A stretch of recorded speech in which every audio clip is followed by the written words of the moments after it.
de algo que hemos estado preparando muchos años. Me parece lo lógico que pase esto, ¿no? Muy bien, sí, porque además yo creo que considero que ahora que estamos en BIM, que además, bueno, es información, pero ahora que estamos modelando todo, ya podemos luego afinar muchísimo más en lo que es pues las mediciones y presupuesto.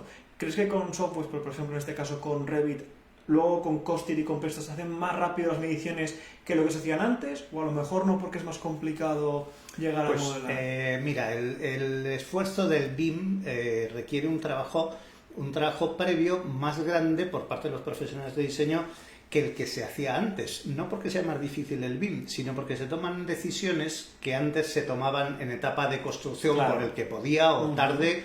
Y tal. Entonces ahora esas decisiones se adelantan y hay que pensar más, porque dejas el proyecto más definido. El BIM es bueno precisamente porque en la etapa de diseño se trabaja más. Entonces nosotros tenemos un criterio que es muy fácil. Si se trabaja más en la etapa de diseño, vamos a hacer que las mediciones y los presupuestos salgan con mucha más facilidad, porque ya ha habido un esfuerzo de definición. Entonces ahora lo que queremos es facilitar el trabajo rutinario. El trabajo de decisión tiene que ser pues más o menos igual que antes. Pero lo que hacemos es facilitar toda la etapa que antes pues era aburrida. Muy bien, pues antes de meternos más en el menjunje de mediciones y presupuestos, me gustaría saber un poco cuándo fue el momento de integración de Presto en Software BIM. ¿Cuándo decidiste este es el momento de empezar ya a meternos? Mira, esto puede sorprender mucho, pero la primera conexión con un programa que podía llamarse BIM, aunque no existía la palabra, es del año 1984, con un programa belga que era CADSTAR o StarArris. Hicimos una conexión como las que podría haber ahora, que se llamaba PICA, que era Presto Interface CAD, año 84, hace no sé cuánto, como 30 y tantos. Sí, desde entonces nos hemos conectado con todo lo que se ha movido y algunos que ni se han movido. O sea, nos hemos conectado con EICAD, con AutoArc, con Allplan, con Archicad, con Triforma, que prácticamente no se vendió. Y alguno que me olvidaré. Es decir, siempre hemos buscado la conexión porque me parecía algo muy interesante y además muy bonito. Es la parte bonita, no la parte gráfica. Lo que pasa es que no ha habido esta explosión hasta recientemente con Revit, porque hasta hace poco lo que realmente más vendíamos era la lectura de planos de WG, claro, a pesar de todas esas conexiones. Y luego la explosión llega, pues yo diría que hace 8 años más o menos, cuando descubren el BIM los promotores. Ese es el punto de cambio. Y, por ejemplo, ¿cómo fue la integración de Costit con Presto? O hablándome, actualmente, si quieres comentarme, no solo a lo mejor Costit, sino Presto, ¿con qué otros softwares actualmente está conectado? Pues mira, la conexión que mejor ha funcionado desde todos los puntos de vista, no solo el comercial, ha sido la de Revit. ¿Por qué razones? Entre otras cosas, porque Revit tiene un API que nos permite trabajar desde dentro y entonces otros programas no lo tienen, y esto es así de fácil. Aparte, Revit tiene una estructura interna bien organizada y potente que nos permite sacar muchísima información. O sea, que obliga a trabajar, tal vez a pensar, vamos a decir, un poco más. A pensar al que trabaja, pues tiene que crear unos tipos bien organizados, tiene que tener un cierto orden. Y entonces eso nos ha beneficiado mucho para sacar la información. Creo que la primera conexión la hicimos hace 8 años y la estructura era ya la que tiene hoy, que es dar prioridad al automatismo. Es decir, tú ya has trabajado bastante, ahora yo voy a intentar sacar todo lo posible sin obligarte a que metas todavía más información en el modelo Revit, que metas reglas, no, yo voy a intentar sacar todo lo que hay dentro y después de eso ya continúas tú con el trabajo de toma de decisiones o si acaso de personalización, o sea, basarnos en el automatismo y la personalización en un segundo plano. Y ese es el enfoque que nos ha funcionado después de haber hecho muchos enfoques con otros programas en los que aprendimos algunas cosas que eran prácticas y otras que no lo eran tanto. Yo siempre digo a nuestros alumnos que cuanto, entre comillas, más sepamos, luego mejor vamos a hacer las cosas. En el sentido de que si llegamos a saber cómo funciona, por ejemplo, Presto y demás, aunque a lo mejor yo, imagínate, como modelador, no tenga que llegar a presupuestar, pero si yo ya sé, la persona, aparejador técnico o la persona que se va a dedicar a eso, si ya sé cómo tiene que recibir los archivos, para mí es mucho más fácil empezar a modelar para luego mandarle ese archivo a los esto. Y lo mismo con Presto, o hablamos, por ejemplo, con automatizaciones como puede ser con Dynamo y el resto de asuntos. Pero ahí es que hablas de colaboración. Sí. Y la colaboración pues tiene que ser en los dos sentidos. Si la persona que modela piensa un poco en el que va a venir detrás, le va a facilitar muchísimo el trabajo. Pues mira, hablando ya del tema de mediciones y presupuestos, vamos a andar un poquito más.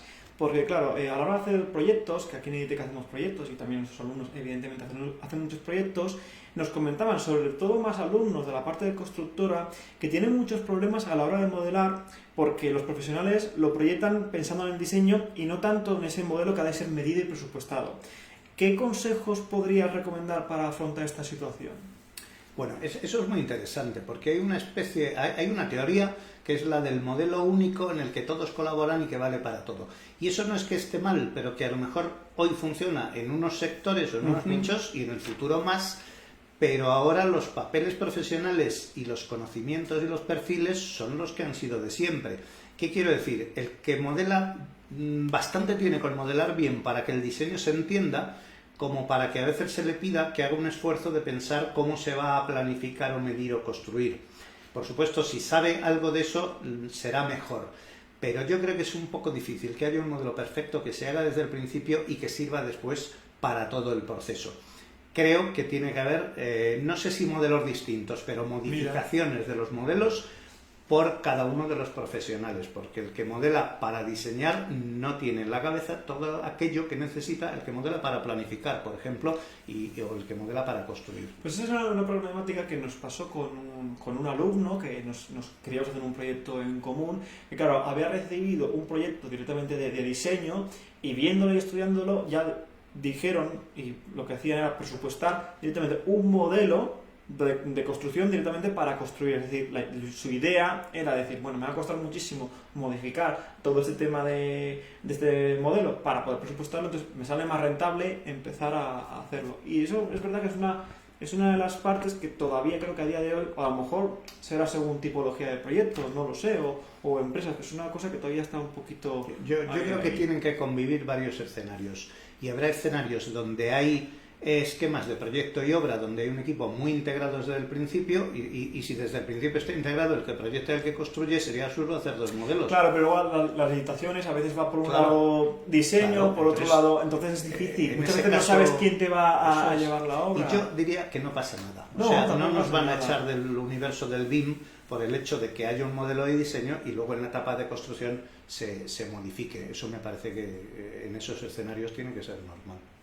Vale, pues pasamos a otro tema, porque bueno, muchos de nuestros alumnos dentro de Editec eligen el curso de Costit y Presto para presupuestar sus modelos. Fernando, ¿qué ventaja competitiva crees que tiene Costit y Presto frente a otros softwares también de mediciones y modelado? Bueno, los demás softwares apenas los miro, no quiere decir que habrá otros programas. Nosotros, ¿qué es lo que hacemos con Costit? Como te decía antes, es buscar... el primer enfoque es buscar un automatismo muy grande y además un paralelismo entre el modelo y el presupuesto que yo creo que hace que la gente entienda a veces mejor el proyecto viendo el presupuesto que sacamos que viendo el propio modelo. Me refiero a la gente que tiene que presupuestar y planificar. Y además hemos hecho, da la impresión de que Presto hubiera estado esperando a que llegara Revit, porque todas las casillas de Presto las rellena Revit, es decir, los parámetros, las variables, las fases, las zonas, los niveles, las categorías, la familia, los tipos, las opciones de diseño, todo tenía un sitio en Presto que estaba esperando. Entonces creo que hay una gran ventaja en ese paralelismo que mantenemos, que hace muy fácil entender y mantener los dos modelos al tiempo. Y luego hay otra segunda ventaja de Costit, que es que no la puede copiar ningún otro programa, que el resultado acaba en Presto. Sí. Entonces, la integración es total. Aparte, y además la bidireccionalidad, es decir, el hecho de que nosotros dialogamos con Revit y entonces Presto le pide a Revit que cambie, que modifique un parámetro, que pinte algo de color, que seleccione, y desde Revit igual podemos mantener una bidireccionalidad que hace que estén perfectamente sincronizados los dos modelos. Vale, pues hablemos ahora si quieres un poco más del futuro. ¿Cómo ves tú el futuro de las mediciones y presupuestos ligados a toda la información que aportan los modelos BIM? Bueno, es que hay mucha información. Es que hay mucha información. Pero mucha. Es decir, no sé qué número, pero del orden de 100 datos por metro cuadrado y me quedaría corto, ¿no? En un modelo con parámetros y mediciones, probablemente alguien me dirá, no, con instalaciones a lo mejor son 200 o 300 con parámetros, ¿no? Entonces, yo llamo a las mediciones, las llamo nuestro pequeño Big Data. Nuestro de la construcción, no mío, sino de nuestro sector. Y pequeño por decir algo, pues realmente son muy grandes.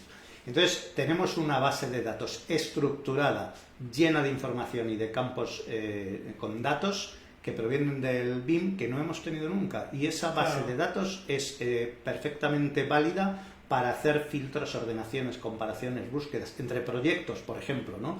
Para aplicar incluso sistemas de inteligencia artificial que detecten patrones o que te digan, mira, en este presupuesto seguramente se te ha olvidado esto, porque en estos otros estaba tal. Creo que hay un desarrollo enorme, o sea que por primera vez tenemos unos datos en gran cantidad, homogéneos y fáciles de auditar, trazar y analizar. ¿Y crees que es rentable a día de hoy medir todo el proyecto? Porque claro, en BIM pues muchas veces no se llega a un hilo de 500, a unas vilas, hay partes que no se modelan, pero ¿crees que a lo mejor si tuviéramos toda esta información sería rentable medir todo el proyecto o hay partidas que no...? Pues mira, ese es un debate muy interesante. Yo creo que hay proyectos donde hay que hacerlo. Por ejemplo, si tú diseñas una tienda para una franquicia que va a haber que meter en un contenedor y enviar a otro país y allí tienen que abrirlo y montarlo, tiene que estar modelado todo. Porque si te olvidas un enchufe o una caja registradora o una luminaria, pues no está dentro, ¿no? Pero en un edificio convencional de vivienda o de otras tipologías relativamente normal, lo que hay que hacer es modelar lo que te compensa y no preocuparse. Lo que no modelas porque no te compensa, porque lo mides mejor de otra forma, no seas infeliz por eso. Es que no pasa nada. Si tardas menos, pues ya está. ¿Qué ocurre? Pues que hay muchas zonas que a lo mejor no hay que modelar, y pienso en cosas que no tienen que no tienen una ocupación geométrica grande, ¿no? Pues a lo mejor un montón de cosas de domótica, de mecanismos, de centrales, que son caras, hay que presupuestarlas muy bien, pero no ocupan un lugar crítico, ¿no? Pues a lo mejor no pasa nada, ¿no? Y no digamos los acabados, todos otros elementos que tienen poco valor y se pueden presupuestar sin necesidad de modelar. O sea, yo diría un poco en conclusión que no debemos hacer que el BIM nos complique la vida innecesariamente. Venga, vamos ahora a pasar a divagar un poco más en el futuro. Nosotros en Editeca hemos estado pensando y viendo que quizás puede ser que en el futuro las mediciones y presupuestos pueda llegar a estar todo tan conectado que a lo mejor en un futuro, incluso ya digo con realidad vista, a lo mejor con un casco a la moda de modelar, o directamente con el ordenador, que podamos llegar a modelar e ir sabiendo cuánto me va a costar la disposición de un tabique de tal manera o de otra, o poder ir cambiando diferentes tipos de elementos en Revit. ¿Cómo ves tú esta idea y a lo mejor en el futuro, de aquí a un par de años o una década, cómo ves tú que las mediciones... Mira, eso es muy interesante y, a ver, la tecnología para hacer eso ya está. Es decir, si alguien quiere hacerlo, ya está el software, ya están las conexiones y ya está todo. Lo que hace falta es encontrar procesos donde sea muy interesante. Y hay un proceso muy claro y a lo mejor alguien lo oye y dice, ¿cómo? Si eso ya está. ¿Dónde? Los promotores que están haciendo vivienda personalizada y lo que quieren es que el usuario, el cliente potencial de la vivienda desde su casa, entre en internet, en el piso y diga, uy, yo lo que quiero cambiar es este acabado o este tipo de aparato sanitario, estas luminarias, y el propio que lo va a comprar vea sobre la marcha el impacto en el precio del piso. O sea, eso que estás planteando tiene todo el sentido. Pero, por ejemplo, yo también considero eso, sabemos que hay, lo que pasa es que el hardware a día de hoy no es tan potente para poder hacer esa estimación a tiempo real, porque nosotros hacemos algún proyecto de realidad virtual y sí que es verdad que necesitamos ordenadores muy potentes para poder renderizar en ese mismo espacio. Pero, por ejemplo, ¿cuándo crees tú que llegará de una manera mainstream, es decir, normal, esta tecnología de poder tener un coste real o lo que fuera, pero directamente con tu dispositivo, con tu ordenador? No tanto preparar algo pues más para venta, que eso, bueno, pues los portas y demás. Pues claro, no lo sé en tiempo, pero lo que hace falta más que tecnología es acuerdos de intercambio de información entre todo el sector. Es decir, para que mi programa sepa lo que vale algo, el que genera ese algo tiene que haberlo puesto en internet en una forma que mi programa lo pueda consultar. Sí, es una de las Entonces, cosas que... como eso depende de que haya acuerdos de ecosistema, es difícil saberlo, pero como suele ocurrir con estas cosas, puede tardar 5 años o 10 y de repente en 2 semanas aparece un nuevo player, que como se llama ahora a los agentes de toda la vida, aparece un nuevo player y resulta que te trae una plataforma en la cual tú tú, tu software, nosotros podemos preguntarle y esa plataforma está en contacto con los fabricantes y nos suministra los precios. Entonces, no sé cuándo será, pero el día que llegue va a llegar, ese día que tenga que llegar, llegará muy deprisa. Y hablando, por ejemplo, de novedades que estáis teniendo en Presto, hace poco habéis sacado una nueva versión. Sí. ¿Nos podrías explicar un poco qué lleva a lo mejor esta nueva versión o qué proyectos de cara a futuro estáis llevando dentro de RIP Spain? Sí, mira, la nueva versión lleva un avance que yo creo que va a ser espectacular. Lo que hacemos ahora es que una vez que extraemos el presupuesto de Revit, nosotros ya desde hace mucho tiempo podíamos planificar ese presupuesto, o sea, dentro de Presto ir tomando medidas para que el presupuesto se convierta en una planificación, que hay que hacer una serie de cambios, porque un presupuesto como tal directamente no es un diagrama de barras, digamos. Bueno, pues ahora lo que planteamos en la nueva versión es que ese resultado del diagrama de barras, directamente con Revit, sobre el mismo modelo, sin ningún otro programa, le damos a una tecla y Revit nos muestra la secuencia animada de la ejecución, es decir, lo que se llama el BIM 4D. Desde dentro de Presto activamos el modelo de Revit y el modelo de Revit se va construyendo, podemos pararlo, podemos seleccionar lo que queremos ver, podemos ver el estado de la certificación porque tenemos toda la información en Presto, así que lo que le decimos a Revit es dime, esta parte que está construida, muéstramela, lo que está retrasado, píntamelo en rojo, lo que va muy adelantado, píntamelo en verde, es decir, una conexión completamente directa con Revit y creo que eso va a ser muy muy bueno para los profesionales, porque les permite entrar en el 4D y en el 5D de una vez. Pues mira, Guillermo Pedraza, que era nuestro anterior entrevistado, nos hizo una pregunta hablando un poco también del futuro de Presto. Y Guillermo nos dijo, Fernando, ¿para cuándo vais a introducir un botón de comprar dentro de Presto? ¿De comprar Presto o de comprar...? Yo creo que comprar materiales y demás y las cosas. Claro, pues mira, eso... un e-commerce, sí, yo creo que Guillermo quería ver. Claro, mira, nuestra plataforma grande, la empresa que nos adquirió, Aitu, tiene exactamente eso, porque está mucho más orientada, la parte de compra está mucho más desarrollada. A mí me gustaría mucho tenerlo, pero para eso sí que necesitamos que haya un mercado, digamos, neutro y transparente, porque nosotros, ya me gustaría a mí conectarme a los fabricantes, pero son muchos y también hay mucho software. Entonces, tendrá que gestionarse una plataforma, un mercado, ¿no? neutro al que mi programa le diga quiero comprar esto y ese programa sea el que interroga a los fabricantes, ¿no? Pues mira, creo que es una oportunidad de negocio, ¿eh? Pues si alguien no está oyendo, oye, pues cediendo algo. Sabemos que si estás metido en eso, seguro que no existe y hay necesidad, que yo creo que también podría ser. Pues mira, pasamos si quieres al bloque un poco de empleo, porque muchos de nuestros alumnos pues normalmente se forman pues para o conseguir un empleo mejor o hacer un escalafón dentro de su trabajo. Te hacen dos preguntas y a ver qué me contestas. Mira, ¿sabrías decirme cuántas ofertas de trabajo que demandan actualmente profesionales BIM demandan que sepan usar específicamente Costed y Presto? Pues no hemos hecho un seguimiento, o sea que la verdad la proporción no la sé. Lo que sabemos es que es alta y también es verdad que cuando demandan Costed lo que demandan es que sepan de presupuestos, porque Costed en sí, pues bueno, no es muy complicado, claro. Sí sale, ¿no? Yo creo que cuando están demandando eso, pasa como con Presto, lo que buscan es alguien que sepa algo de presupuestos, más que la herramienta concreta, creo yo. Y si tuvieras que recomendar algún ámbito en el que se tuviera que formar los arquitectos e ingenieros de hoy en día, alguien que más o menos sale de la carrera, ¿qué le podría recomendar formarse?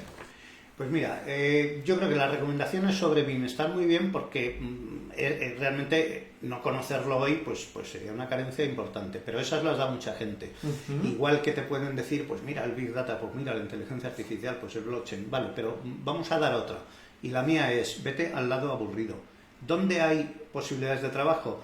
Donde no gusta tanto hacerlo, porque estamos hablando de costes, estamos hablando de plazos, estamos hablando de análisis de riesgos, de gestión de la calidad. Ajá. Y no es tan bonito y tan atractivo como la parte sexy del BIM, que es el modelo y lo que está cerca del modelo. Entonces, si yo le dijera a alguien, si alguien me pidiera un consejo de ese estilo, le diría, vete a la parte que no es tan divertida, porque ahí vas a tener trabajo siempre. Sí. Siempre habrá trabajo para alguien que sepa de costes, sepa de plazos y hable inglés. Pues tomamos el punto, Fernando. que me llame si alguno quiere. Vale, sí, sí. Que ya sabemos que somos nosotros. accesibles con LinkedIn, estamos todo el Sí. día ahí accesibles, y en los eventos, hace poco estuvimos en Binexpo. Y ahora te voy a preguntar, Fernando, ¿dónde te podremos ver próximamente? Pues, ¿dónde vamos a estar? Yo ahora me voy a mover, creo que es un momento para estar en Latinoamérica.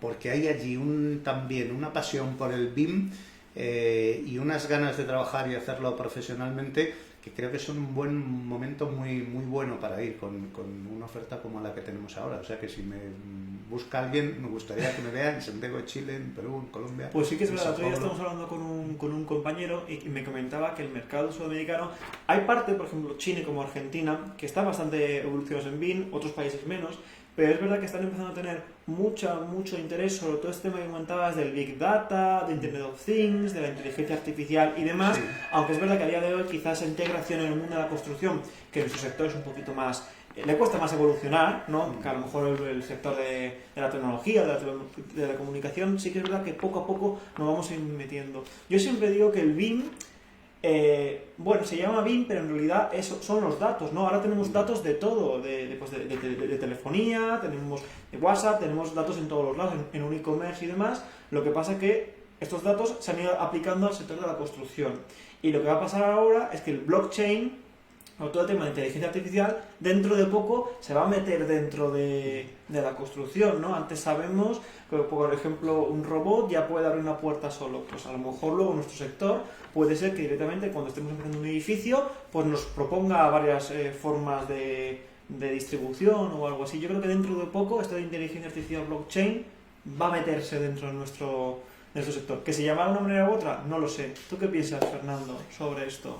Pues mira, la inteligencia artificial necesita datos y tiene que haber muchos. Y alguien dijo hace poco, se sabe que es Big Data, si cabe en tu ordenador no es Big Data, ¿no?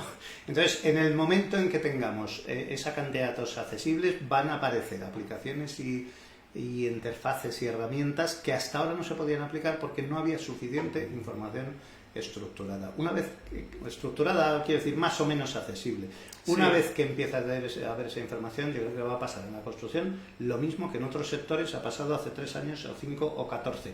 Pero en sectores donde había más información, más accesible, más pública. La construcción está formada por nichos aislados y tú dirías, ¿yo puedo analizar modelos BIM? Pues no, porque no son públicos. No es algo que que yo pueda acceder a ellos y comparar y buscar patrones. En el momento en que tengamos esa facilidad de acceso a los datos, va a haber mucha gente muy ocurrente que se le va a ocurrir muchas maneras de sacarles partido, de proponer cosas innovadoras. Pues muy bien, Fernando, para ir terminando, le digo a nuestros videntes que si quieren ir preguntando alguna duda, mi compañera Carla va a recibir y ahora mismo seguiremos preguntando. Cualquier duda sobre el tema de presto, mediciones y presupuestos, pues tenemos aquí a Fernando. Entonces, mientras vamos recuperando algún tipo de pregunta, para ir terminando, Fernando, sabemos que te gusta mucho el cine, nos lo han comentado. Entonces, ¿qué películas sobre software o visión de futuro nos podrías recomendar? A ver si se te ocurre alguna. Bueno, me gusta el cine, pero el cine es raro. Entonces, mira, así que me acuerdo, 2 películas sobre visión del futuro que no son la típica película de ciencia ficción que el futuro es perfecto, o la típica película como Blade Runner donde el futuro es un desastre, ¿no? Pero si alguien quiere ver una ciencia ficción interesante, puede ver Planeta Perdido, que va a tener un robot ahí que le va a sorprender, y otra película que es ciencia ficción y es preciosa es Eva. Eva, sí, muy bonita. Esa sí que la he visto. Muy bonitas. Yo también he visto Ready Player One. Ah, sí. Es un poco más juvenil, por así sí, decirlo, sí, pero me leí el libro primero y luego la película Sí. y me gustó. Sí, cierto. Sobre todo que hablaba mucho de realidad virtual y además formación en realidad virtual, que nosotros también alguna vez lo hemos pensado de cara a futuro. La vi ahora que lo dices. A ver si podemos llegar a tener educación directamente con realidad virtual. Bueno, como detalle, Eva está rodada en el pueblo natal de Le Corbusier, para los que sean arquitectos, que a lo mejor agradecerme el trivia, ¿no? Pues muy bien, vamos a ver si Carla nos dice que sea alguna pregunta. Vale, pues me dice que actualmente no hay ninguna pregunta, pero ya sabéis que como esto además se queda en diferido, estará ahí en Facebook, nos podéis escribir o directamente, como esto se publica en un post, podéis escribirnos ahí y esa pregunta se la daremos. Y si nos estáis viendo directamente en un vídeo nuestro, porque también estamos grabando esto de manera fija, pues nada, tenéis a vuestra disposición Fernando, que tiene LinkedIn, y ya sabéis que siempre estamos todos disponibles en este mundo de las redes sociales. Pues Fernando, pues muchísimas gracias. Espero que te haya gustado la conferencia. ¿Alguna cosa más que quieras aportar? Pues nada, que ojalá tengáis mucho éxito y que haya mucha gente que se forme y que cambiemos la industria de la construcción para que se convierta en una industria como las demás. Eso, es que seamos más colaborativos y compartamos más la información, que estamos nosotros en ello. Pues claro. Muy bien, Fernando. Muchas gracias. Pues muchas gracias a vosotros. Hasta luego.